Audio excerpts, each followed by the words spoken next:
underneath the hips, hands slightly forward at the shoulders. Good, drop the hips back to your heels, so a little child's pose.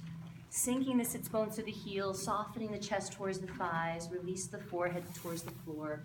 Good, and again, let the breath this time come into the back of the body. So just bringing the awareness with the breath into the back body.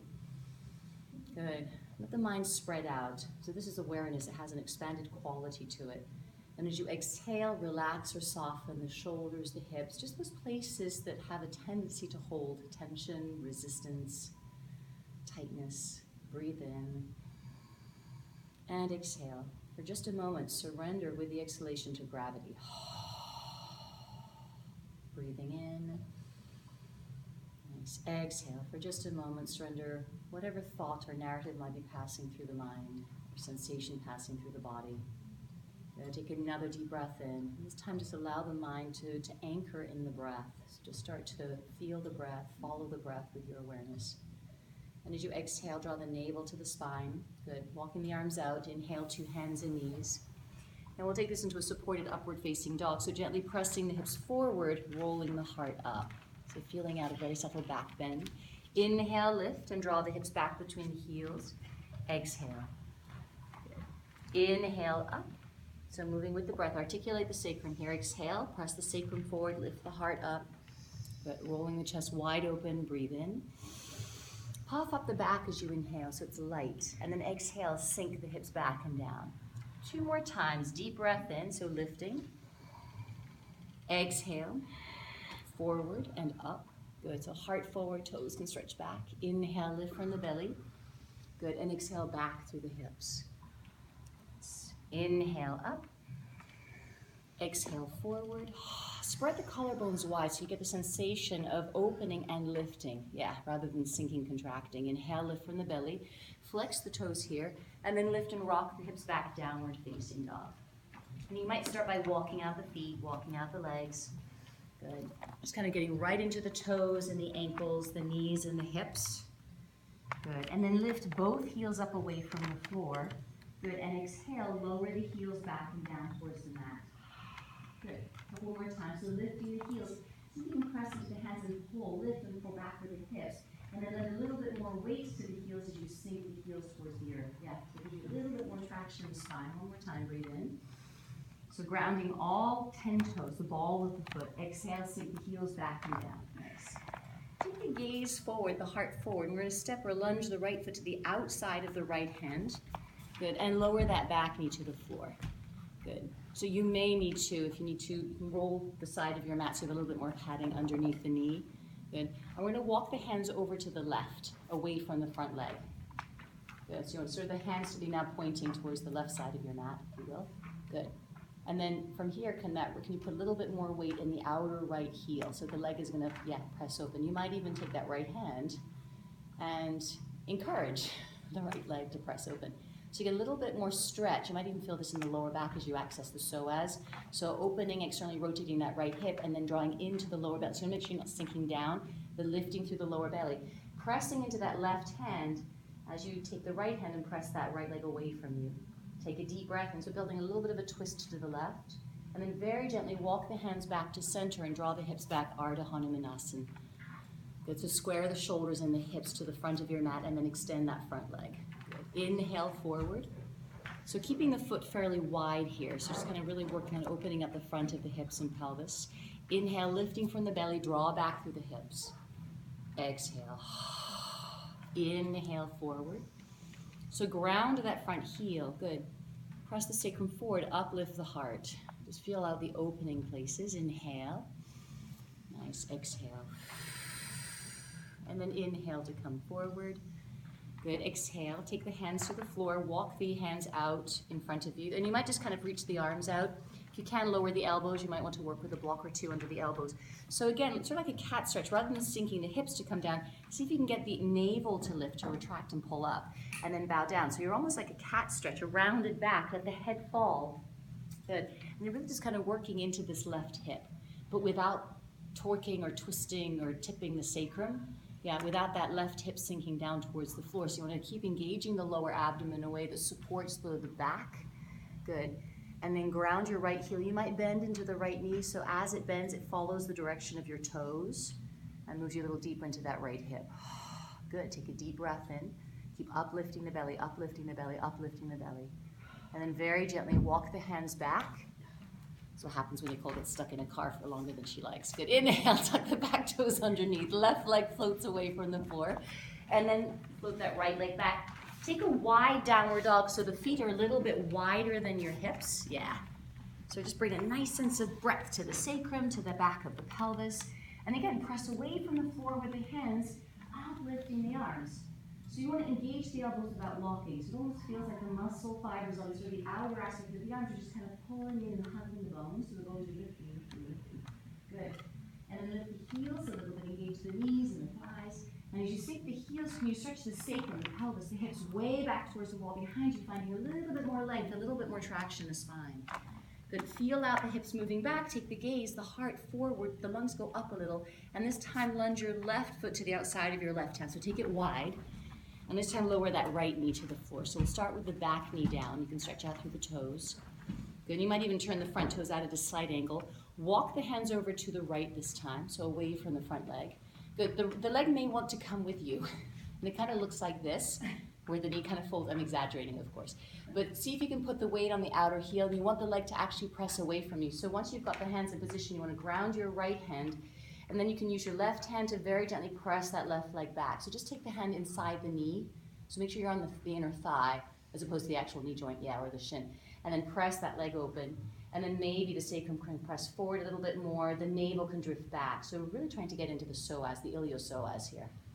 Good, take a deep breath, and the tailbone is dropping, so it's almost like you're rounding the back. And then can you roll the navel to your right, towards the back leg? You roll the belly button towards the back leg, so you're getting a little bit of a twist here. You might feel the stretch in the back, the left side of your back. Good, take a deep breath in. Exhale gently, lift the navel, walk the hands back to center, and just bring the hips back as you square off hips and shoulders. Good, stretching out the front leg. Ardha Hanumanasana. Half split, and then come forward. Just come forward and back a few times, working your way through the joints. So ground your front heel. Good, soften through the knee, the hips. Inhale, take it back. So lifting and drawing back through the lower belly as you extend out through that left heel. Nice. Inhale forward. Exhale. Inhale back. And just kind of feeling out each part of the movement. So it doesn't become about just the beginning and the end, but really about the process, the moving through all the stickiness. Good, one more time, take the hips back, inhale. Exhale to unfold, and then taking it forward. Good, we're gonna bring the elbows to the floor. So keep grounding that left heel, make sure the hips don't come too far forward here. So you actually want to lift, retract, and draw the navel up towards the spine, and then just kind of bow forward. You're not pulling into the shoulders either, just kind of softly rounding the back until the elbows either come down to blocks or the floor. Good, or you can just take the hands a little further out in front of you, that works as well. Just kind of really ground with your left heel, and you can kind of soften into the hip as you bend your knee. So the knee, as it bends, follows the direction of the left toes. Good, you want the weight to be more in that left elbow. Just kind of softening to that left hip, breathing in. Keep cultivating the uplift of the abdomen, the sense of breadth, the broadening, of opening the sacrum. And you want to make sure that this right hip isn't tipping down, isn't pulling down. Good, the left sitting bone is dropping down. And then very gently walk the hands back, bless you. So take the hands right underneath the shoulders, flex the back foot, float the back knee away from the floor, and then float that left leg back, taking this into a wide downward dog. So the feet are about mat distance breadth. And then press into the hands. Reach back through the hips. Take a deep breath in. Nice, exhale, beautiful. Let the breath expand softly to the back of the body, as if you're softly inflating the back or moving the musculature of the back to the skin. You can feel all parts of the body, and then exhale, bring a little bit more extension. Press into the hands, pull with the hips, sink through the heels. You can gaze forward, the heart of the lungs go forward and up. Exhale, soften the knees. You're going to bring the feet around the hands. So bend the knees if you'd like to, float the feet around the hands, or step the feet forward and around the hands. Good, we're going to come into a deep yogic squat with a twist. So dialing into the heels of your feet as you lower the hips towards the ground. Just start to walk the arms or the hands, reach the arms forward a little bit. Good, so you just kind of get a little bit more stretch. And then very gently sink back. So the weight goes a little bit more towards the outer heels. If you're in the inner heels, you start to collapse the arches, the knees start to fall in. This is contracting for the pelvis. So again, you could use your elbows to press the knees wider. And then from here, take that right arm out in front of you. And you might even come a little bit off of the heels just to kind of get the arm out. And then see if you can press that right heel back down towards the floor. So shift the weight back towards the heel. And you're going to you try to bring that right shoulder to the inside of the right knee. Left hand presses that left leg away from you. Good. So I'm not doing very much with the right arm. I'm just trying to get the shoulder right inside the knee behind the right shoulder. And then you could use the left hand, maybe even both hands, to press that left leg away from you a little bit. And just get a little bit of a stretch, right? This is a really refined stretch here through the lower back, but it comes from the musculature along the inner aspect of your lumbar spine. You might feel the sacrum a little bit stretching. Take a deep breath in, and then exhale, twist the other way. So the left shoulder, you can reach your left arm forward. Just try to get the shoulder as much as possible to the inside of the knee, and then you twist a little bit. So I'm using my right hand, pressing that right thigh away from me. Yeah. Good. Take a deep breath in. Nice exhale. You might even use that left hand just to kind of stabilize or support as you press the right leg away. Take a deep breath in. And exhale. Good. Inhale. Keep pressing that right leg away from you. The hard part is sometimes balancing, not falling back, right? And then exhale, release. Good. Forward bend. Inhale, push into the heels of your feet. That's just the warm-up. Good. Toe heel the feet a little closer together, so about hip distance apart. Soften the knees. Take the gaze out in front of you. Keep the knees soft and drape the chest around the thighs. See if you can get as much length in the torso as possible. Ragdoll pose. So you can bind the elbows, let the arms sort of hang from the shoulders, and the shoulders can hang towards the ears. Yeah, so you get this lengthen, this sort of soft lengthening of the muscles on either side of your spine. Take a deep breath in. Good, exhale. And just sway from side to, sway from side to side so you can bring a little bit of softness and release to the body. Good, just make sure you're not pulling on the knees, and sort of back. And see if you can get the head to fall as well, the head to hang from the neck. Beautiful. So the weight of the head can sort of bear down on the neck. We're so used to holding the head in all its various positions that the neck gets real tight, especially if we're not aligned. So allowing the weight of the head, the brain, to bring that traction to the cervical spine. Breathe in. Nice. Exhale. And then grounding the heels. Drop the tailbone. Really scoop the tailbone under so you're lifting from the belly, but puffing up the back as you gently, gently rise up to standing unfurl, unfold. So unfolding heart and lungs. Exhale, shrug, and roll the shoulders back and down. Good. Dial the arms open. Sweep the arms to the sky. Lift and lengthen. So keep the arms about shoulder distance apart to begin with. And then reach and extend through the fingertips, Urdhva Hastasana. So the arms reaching skyward. Good. Reach into the fingertips, reach into the fingertips. The gaze can extend upwards again to support the sternum, the heart going up. And then just watch the rib cage going forward. Some of us are really good at projecting that diaphragm. So again, see if you can shift the weight into the heels, drawing the navel to the spine so you soften the front ribs, and then pull the tailbone down. Reach the fingers up. And then can the shoulder blades just kind of slide down the back a little bit? Can you plug the arms into the lungs? Take another deep breath in, the lungs rising, the rib cage lifting away from the pelvis. Exhale a little higher. Inhale, bring the hands together. Exhale, Samashtatahi, equal standing. Hands to heart center. And just close the eyes for a moment. You might step the feet together. Let the weight shift very slightly forward into the ball of the foot so you can feel the sternum, the heart moving forward and up slightly. There's a buoyancy, there's an opening in the chest. Without closing the chest, bring the navel, retract the navel towards the spine and feel the weight shifting back into the heels.